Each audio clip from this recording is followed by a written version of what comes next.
report. The Modi government over the last few days has completed 9 years at the helm of power. The Prime Minister Modi helmed BJP government. Morgan Stanley, which you might remember is an investment institution based in the United States, has published a report that is highlighting what they're calling the 10 big transformations in India and their impact. Now, the report says that India is different from what it was in 2013.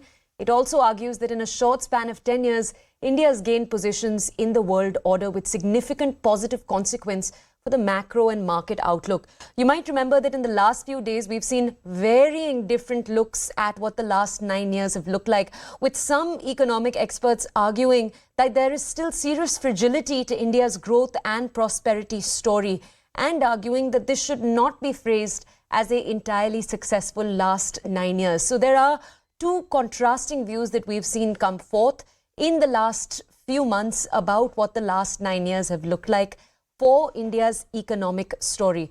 We'll focus in just a little bit on what the Morgan Stanley report argues. Essentially, what it says is that in a short span of 10 years, India gained positions in the world order with significant positive consequences for the macro and micro outlook.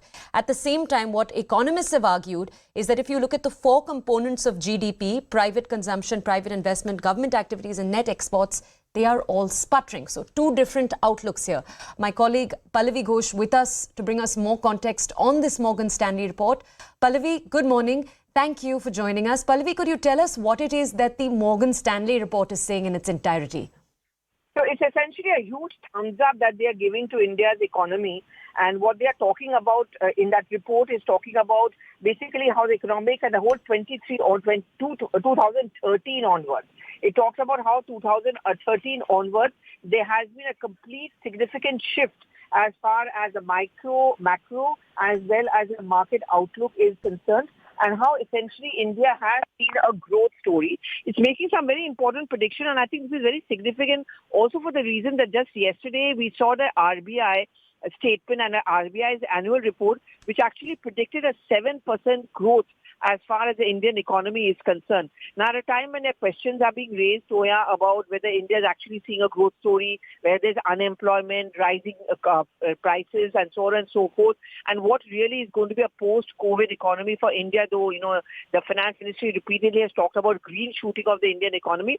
It actually, in this Morgan Stanley report, has given a huge thumbs up to India's growth story. And it also mentions the fact that over the next couple of years, it actually sees India's various key sectors, which are important indicators for any growth in the economy: industrial, manufacturing sector, the agrarian sector, the people sector, the social sector. All of that is expected to see a spurt. Okay, Pallavi, as you were saying right now, there have been two sides to this entire story. I just want to share with our audiences some of the contrasting opinions we've heard. And then, Pallavi, I'd like to ask you what we've heard the Finance Ministry and Nirmala Sitharaman say in response. Recently, for example, you've had key economists say that when you look at the four components of the GDP, all four are sputtering in the last few years. They're essentially not doing so well. Pallavi, this is a point that Nirmala Sitharaman, even when she was presenting the budget, addressed when she was talking about the state of the Indian economy, and you've had a number of political leaders also address this. Could you tell us more about what they've had to say in the last few months? So, I'll tell you the main point which is being made in the Morgan Stanley report are actually 10 big changes which have taken place. Without going into much detail about it, but what it really talks about, for example, a direct benefit transfer, like UPI, for example, the real estate which has seen a spurt. This becomes a very important sector really, Toya, because when people stop investing in the real estate, it also shows a downturn in the economy. In the post-COVID world, it has actually seen an upturn, and this is what the Morgan Stanley report, among its 10 big changes that it talks about, also makes a reference to the real estate sector. It talks about the bankruptcy factors which have also come down. It talks about how inflation is being targeted and has also been countered. So these are the main points which are being made in this report. It talks about the big movements as far as India is concerned. Pallavi, could you now walk us through what those, since we do have time, could you walk us through what those 10 transformative changes are according to the report? So there are 10 big changes as they are being mentioned, and I'm just talking about the main 10 big ones which the report talks about. It talks about, for example, the supply side policy reforms, which has increased over time, and which means, for example, it makes a reference about how corporate tax is at par with their peers, and how there has been infrastructure has also picked up in the last couple of months. Then second, it talks about how the economy also, the GST collections, for example, and what's called the formalization of the economy, how the GST collections have also increased. We were talking about the Real Estate Act, which has seen a spurt in the real estate sector as far as India is concerned. It talks about the social transfers, direct to beneficiary.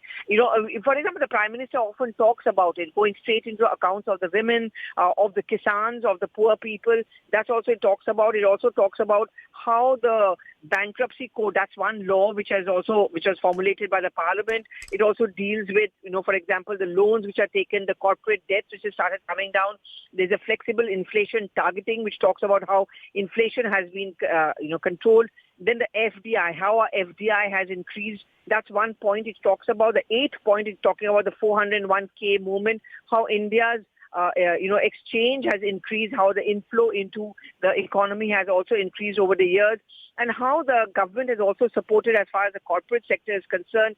And finally, and I think one of the most important ones, is how the MNC sentiment of the multinationals has actually gone on a record high. This again becomes a very important factor as far as the growth story is concerned, Toya, because if the corporate sector or the multinationals have a faith in your economy, they would want to invest more and more, which shows that there's a faith in India's economic growth story. So these are the key takeaways as far as the Morgan Stanley report is concerned. Okay, Pallavi, thank you for illustrating that for us. We're going to